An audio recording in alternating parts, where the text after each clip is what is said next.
Hey there, I just finished making my generator shed, so I thought I'd share with you some of the details of how I made it and try to post some details, so if you have any questions after that I can respond in the comment section below. Basically, I was going to make my own wooden shed for my generator, but when I priced out all the materials, it was actually cheaper to buy this Suncast shed. This shed was $199 at Lowe's, and I'll show you all the product information when I get done. I'll just do a quick walk around. Here you can see the left side. I put a large return air grill down the bottom. I just cut out a big section and screwed that in with all stainless steel screws. Here you see the front side of the shed. I put two air return vents up in the upper part of the door. Again, they're just off-the-shelf return vent grills. I bought all the stuff at Lowe's, so I just walked around and found everything I needed. They actually had a shed there out in the garden section, so I was able to take the grills and go out and fit them in and get the ones that I needed. And then on the right hand side here, I put an automatic shutter in where I have a fan inside, which I'll show you. I have it plugged in for right now just to show you how it operates. I'm not going to run the generator right now because I have it in my garage temporarily until I put it outside. And on the back, you can see down here where I have my exhaust. I did something a little bit different, learned from some of the videos on YouTube. I actually used some HardieBacker. I cut about a 8-inch square hole through the shed, and then in the HardieBacker I cut a 4-inch diameter hole, and my ductwork goes through there. And this is just off-the-shelf metal through the wall dryer vent, so I use that for the back. So this is what my shed looks like on the inside. You can see this is where I cut through. Just use a regular jigsaw to cut that out to put the air vents on both sides, as you see. Here's my generator. I got this last year at Costco. It's a 9,000 starting watts, 7,000 running watts. It's got 110, 220 as well. It's got electric start, remote start, pretty large. I think it's about an 8-gallon gas tank. That was about $6.99 at Costco. You can see in the back I used a piece of HardieBacker. That's about $12, again at Lowe's or any other big box home improvement stores. That's to reduce the heat load on the back where I have my exhaust goes out through the back. I put a little LED light up here, so when I go out in the dark I can push that on. It's battery operated just to help see. And then what I did over here is I bought a gable mounted attic fan. It's built to handle a 1,900 square foot attic, so pretty substantial. So you can adjust the thermostat there. I just have it set pretty low right now at 60, so it goes on. So when I'm operating the generator, that'll just plug right here into the 110 outlet right there. Up here I have a remote temperature sensor. So in the house I'll have a display, so I'll be able to keep track and monitor the inside temperature here. And then in the back, I know a lot of people like to know what people do for the exhaust. So what I did is I used a 4-inch to 3-inch reducer. I screwed some angle brackets. I bought some rare earth magnets, and that just kind of sticks right on the side. I left everything intact in the generator so it can still be used as a portable generator. And then I cut a 4-inch hole, again just with a jigsaw, so that goes right through the HardieBacker. It doesn't touch the shed at all. It's got a little bit of room for vibration. And again, you'll see that just is connected right here, so it comes right out the back. So the exhaust will come out the back. I didn't try to put a muffler or anything because where I live, I'm not really worried about the sound. It's going to be outside, away from my house, about 25 feet.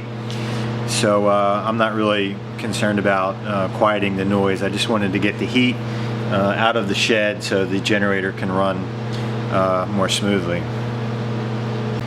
This is something else I picked up from somebody else. Had this idea. This is a LED emergency light. I'm going to put this in my electrical room in my basement. So when the power goes out, this light will go on and light up my electrical panel. What I'm going to do is what most people do is I'm going to have a cord. It's going to be a 10-3 cord about 25 feet long.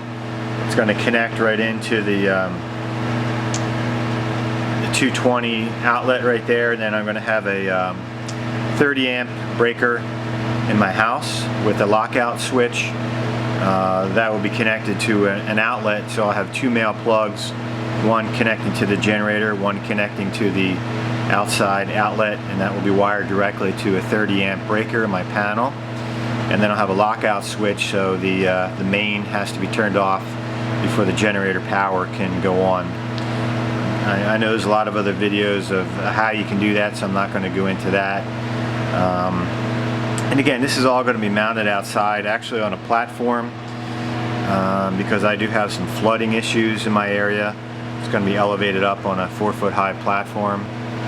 So I just want to show you really the construction of the box. Probably have about $500 total into this, between the fan, the shed, all the parts and stuff, and then the generator on top of that was about $700. So about $1,200 here. I have a couple more things to get to hook it up to the house, but definitely much cheaper than a whole house generator. Doesn't function quite the same way, but if you're trying to do things on a budget and you're handy and you like to customize things, this is the way to go. So if you have any questions, you can post them down below in the comment section. But I hope you enjoyed my just a brief walk around of my generator shed. Again, I'll just show you one more time. I put a little wheel stop in there, cable mounted fan.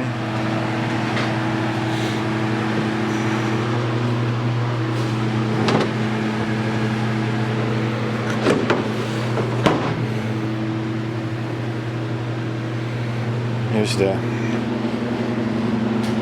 shutters over there. You can see what that looks like. Put that off, they just close automatically. And then again, at the back will be my exhaust. And this is just a dryer vent, but it's all metal, there's no plastic. I did put a magnet in there too to keep it open so it doesn't heat up at all. And again, this is just some HardieBacker. I just bought one sheet. That's about 5 foot by 3 foot, so I cut 1 foot off to make it fit in the shed, and then I screwed it again with, these are stainless steel screws, screwed it to the shed, cut a big section out so there's no plastic anywhere near the vent inside there. I know some guys have used plywood and whatnot. This is pretty easy to work with. It's basically made out of like concrete. It's fireproof. It's only a 1/4 inch thick. It's $11.99 for a sheet of HardieBacker, so I think it's going to work out real well. So there you have it.